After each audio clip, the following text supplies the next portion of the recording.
ಮಾಜಿ ಮುಖ್ಯಮಂತ್ರಿ ಸಿದ್ದರಾಮಯ್ಯ ಕಾಂಗ್ರೆಸ್ ಪಕ್ಷ ಮುಗಿಸುವಲ್ಲಿ ಯಶಸ್ವಿಯಾಗಿದ್ದಾರೆ.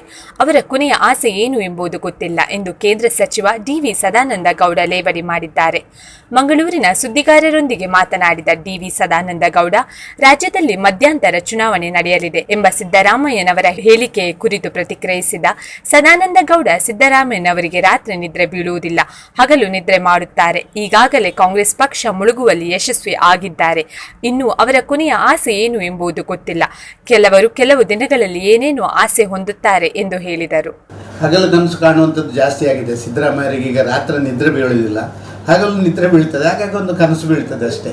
ಇದರ ಹೊರತುಪಡಿಸಿ ನಾನೇನು ಅವರಿಗೆ ಹೇಳಲಿಕ್ಕೆ ಇಚ್ಛೆ ಪಡೋದಿಲ್ಲ. ಎಲ್ಲ ಕಾಂಗ್ರೆಸ್ಸನ್ನು ಮುಗಿಸುವಂಥದ್ರಲ್ಲಿ ಅವರೆಲ್ಲ ಯಶಸ್ವಿಯಾಗಿದ್ದಾರೆ ಸಿದ್ದರಾಮಯ್ಯರು. ಹಾಗಾಗಿ ಅವರ ಕೊನೆ ಆಸೆ ಏನು ಅಂತ ನಮಗೆ ಯಾರಿಗೂ ಗೊತ್ತಿಲ್ಲ. ಕೆಲವರಿಗೆ ಕೊನೆಯ ಆಸೆಗಳ ಬಗ್ಗೆ ಕೊನೆಯ ದಿನಗಳಲ್ಲಿ ಅದು ಈಗ